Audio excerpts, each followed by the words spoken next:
کی بات درست ہے کہ دین کا موضوع جو ہے وہ انسان کی خلقت سے پہلے شروع ہوتا ہے اور اصل موت ہے انسان کے بعد ہے، اور دین در حقیقت انسان کی آخرت بنانے کے لیے آیا ہے، اصل موضوع دین کا یہی ہے۔ لیکن ہم بات کر رہے ہیں اس پرسپیکٹو سے جہاں پہ ہمارے پاس آج کا جوان ہے، آج کا یوتھ ہے، جو مفاد پرستی کو ہر طرف دیکھتا ہے۔ دنیا میں ہر جگہ مفادات ہے، وہ ہر چیز میں مفاد ہے۔ اگر تعلیم لیتا ہے تو اس میں بھی اس کے مفادات ہے کہ اسے اچھا کمانا ہے، اچھی جاب چاہیے، سب کچھ چاہیے اسے، وہ اس دنیا میں رہتا ہے۔ اس کا سوال ہے کہ یہ دین اگر دنیا میں میرے کوئی کام نہیں آ رہا ہے، بلکہ دین مجھے وہ شریعت دے رہا ہے جس سے میں تزکیہ کروں، جس میں سختی بھی ہے، روزے بھی رکھنے، نماز بھی پڑھنی، حرام سے بھی بچنا ہے، یہ ساری سختیاں میں نے اٹھانی اس لیے کہ مرنے کے بعد مجھے اس کی جزا ملے گی۔ جبکہ مرنے کے بعد کیا ہوگا یہ انبیاء نے آ کر بتایا، آپ کی کتابوں میں لکھا ہوا ہے۔ یہ وہ ریالٹی نہیں ہے کہ جو میرے سامنے موجود ہے، جو آج وہ سائنس اینڈ ٹیکنالوجی کے دور میں ہر ریالٹی کو ادراک کرتا ہے، ویژولائز کرتا ہے، دیکھ سکتا ہے، سب کچھ لمس کر سکتا ہے۔ تو یہاں وہ ایک سوال تو یہ اٹھتا ہے نا کہ یہ دین کا جو پروگرام ہے، یہ پروگرام سارا میرے مرنے کے بعد مجھے کام آئے گا۔ مرنے سے پہلے ایک بینیفٹ ہے اس کا میرے پاس کہ میں دیندار رہوں، تو چلو مرنے کے بعد جو ہونا ہے ہونا ہے، لیکن دنیا میں بھی میرے لیے ایک بڑی کامیابی ہے جو مجھے کسی اور سسٹم کے تحت یا کسی اور طرز زندگی کے تحت نہیں مل سکتی۔ جی ہاں بالکل، جس وقت آپ دین کی طرف ان سوالات کا جواب لینے کے لیے جاتے ہیں جن کا جواب دین نہیں دے رہا، تو آپ کو مایوسی ہوتی ہے۔ یہی مایوسی ہے جو اس وقت جو لوگ اسلام کو مانتے ہیں انہیں بھی ہو رہی ہے۔ کیوں ہو رہی ہے؟ اس لیے ہو رہی ہے کہ جس چیز کا جواب دینے کے لیے دین آیا نہیں ہے، ہم اس چیز کا جواب اس سے لینے جا رہے ہیں۔ دنیا میں ترقی کرنی ہے، دنیا میں کامیابی کرنی ہے، جس طرح سے یہ دین خدا نے دیا ہے، دنیا میں کامیابی اور اس کے ترقی کے جو عالمگیر فطری اصول ہیں وہ انسانی عقل میں ودیت کر دیے گئے ہیں۔ دنیا میں کامیابی، دنیا میں ترقی انسان کو معلوم ہے کہ کیسے ہونی ہے۔ یہ دنیا کے اندر اس وقت جن لوگوں نے ترقی کی ہے وہ دین کا سہارا لے کر کی ہے؟ ہرگز نہیں۔ تو مسئلہ کہاں پر ہوتا ہے؟ غلطی کہاں پر ہوتی ہے؟ بڑا اچھا سوال ہے آپ کا۔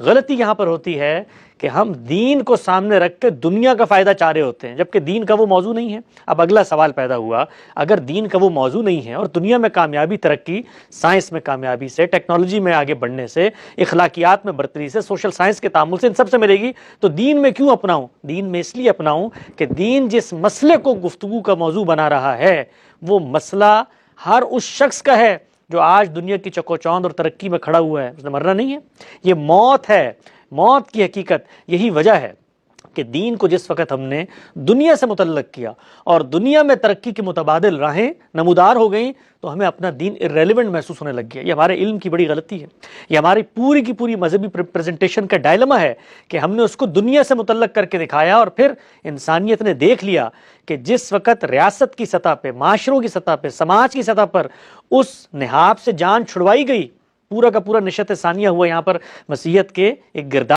کو توڑ کر، تو پھر ترقی کی راہیں کھلی۔ تو لوگوں نے کہا بھئی اگر دنیا میں ترقی چاہتے ہو تو پہلے تو دین سے جان چھڑاؤ۔ تو آپ نے پہلے دین کا موضوع غلط منتخب کیا، لوگوں کی غلط تعلیم تربیت کی کہ یہ دنیا میں تمہیں دنیا میں کامیابی کے لیے اسی خدا نے مجھے ایک چیز وحی کی اور وہ میری عقل ہے۔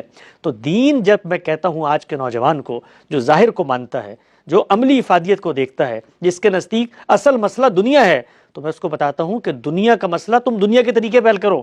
تمہاری موت کا مسئلہ ہے، کیا تم نے نہیں مرنا؟ کیا میرا دادا، میرا نانا، میرا خاندان اس وقت بھی دنیا میں روزانہ لاکھوں لوگ لقمہ اجل بن رہے ہیں؟ تو سوال یہ ہے کہ اگر موت کا مسئلہ اس کے نزدیک مسئلہ نہیں ہے تو پہلے تو اس پہ گفتگو ہوگی نا کہ موت آ رہی ہے، دنیا کے اندر ناتمامی ہے، تو پھر اس کے بعد کیا ہونا ہے؟ تم آئے ہو، تم مخلوق ہو، تمہارا کوئی خالق ہے؟ کہ خالق ہونا چاہیے؟ تو اس کا جواب وہ دیتا ہے۔ جو لوگ دین کے اس مقدمے کو نہیں مانتے اس کا جواب دیتے ہیں۔ وہ جواب کیا ہے؟